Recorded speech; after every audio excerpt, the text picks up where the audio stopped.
បាទបងប្អូនតើនេះគេហៅអីទៅបងប្អូនបាទបើ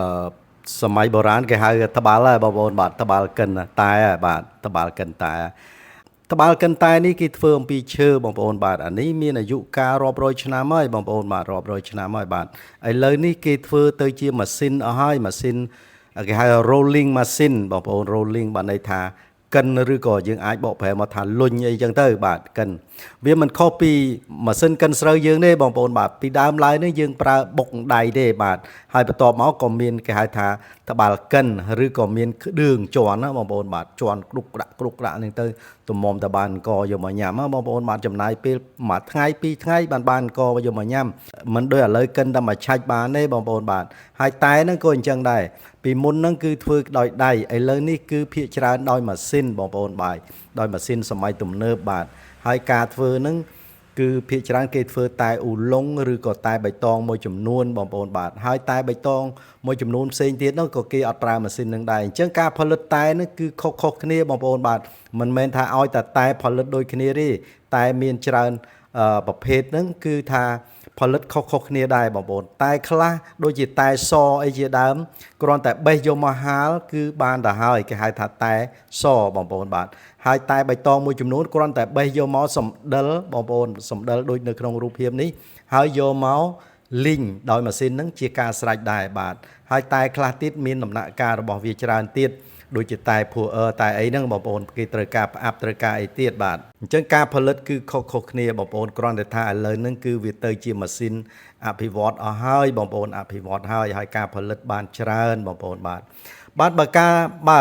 បើយើងនិយាយអំពីការពិសាតែវិញនៅស្រុកគេគឺញ៉ាំតែច្រើនណាបងប្អូនបាទទោះបីជាប្រទេសអភិវឌ្ឍយ៉ាងម៉េចក៏ដោយក៏ប៉ុន្តែគេនៅតែពិសាតែតាមបែបបុរាណដដែលបងប្អូនបាទពីព្រោះគេយល់ដឹងអំពីសុខភាពបាទ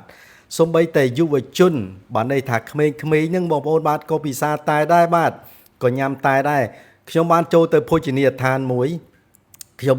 គិតក្នុងចិត្តទេណាបងប្អូនបាទគិតថាពួកនេះបែបផឹកសម្បើមមើលទៅទុកមិនក៏មកកេះពីរកេះអីដែរស្រាប់តែទៅមើលឲ្យបានពិតប្រកបអត់ទេពួកនេះហូបតែបងប្អូនបាទហូបតែមួយប៉ាន់មួយកែវម្នាក់អី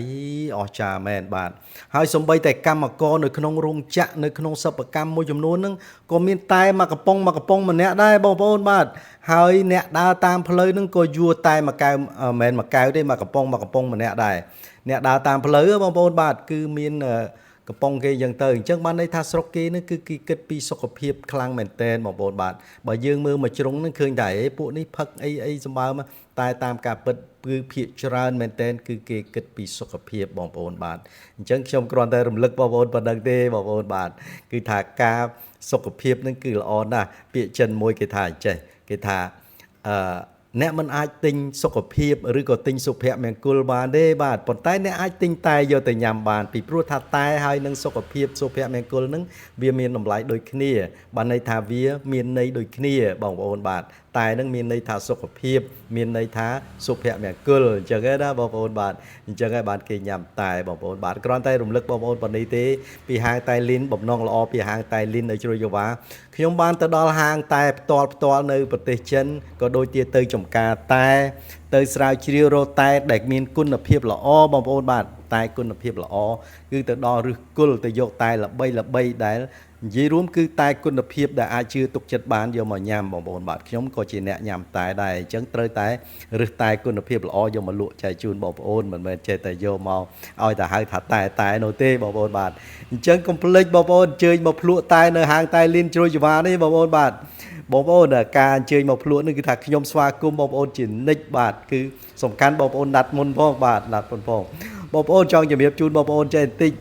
នៅស្រុកគេណាបងប្អូនបាទសូម្បីតែការភ្លក់តែនឹងក៏គិតលុយដែរណាបងប្អូនបាទស្រុកគេខ្លះនឹងការភ្លក់តែនឹង1ប៉ាន់$2 $3រហូតដល់4ដល់$20ក៏មានដែរនឹងគ្រាន់តែការភ្លក់ទេបងប្អូនបាទហើយបើនៅខាងខ្ញុំវិញគឺភ្លក់ free បាទភ្លក់ free ហ្មងដែរបាទចឹងណាបាទមិនមែនរំលឹកអី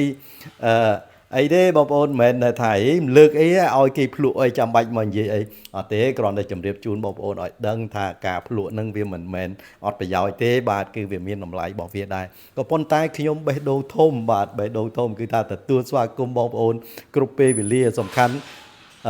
បងប្អូនប្រាប់មុនមកបាទ ណាត់មុនបងប្អូនអរគុណច្រើនពីហាងតៃលីននៅជ្រុយច្បាសូមជូនពរបងប្អូនទាំងអស់មានសុខភាពល្អបាទមួយបានដឹងរសជាតិវាកង នឹងអានេះថ្មីនេះរសជាតិថ្មី នេះរសជាតិថ្មីចេះតែចាក់មកមិនរសជាតិអីគេ ហ្នឹងហើយអញ្ចឹងបានតែគាត់អត់នៅគាត់ត្រូវទៅអាល្មមទៅដល់ទៅគាត់នាំកូនគាត់ មកស្គាល់ហើយ ស្គាល់សំណប់ បាទហ្នឹងអញ្ចឹងក៏ល្អដែរ យកអីបាយបាន បាទ គាត់ស្គាល់ផ្ទះហើយគាត់ស្គាល់ផ្ទះហើយ អានេះរត់ទៅឆ្ងាញ់ អាណារត់ទៅឆ្ងាយ នេះអាថោថយ អត់ធូរថយ មែនទេអាកំពុង ទីចា ដងឌីងមកពីតៃវ៉ាន់ មួយណាព្រោះនេះឈ្ងុយខ្លាំងបន្ទាប់ពីអាទី1បានដេកមួយអាទី1អានេះអានៅតែឈ្ងុយដូចអាទី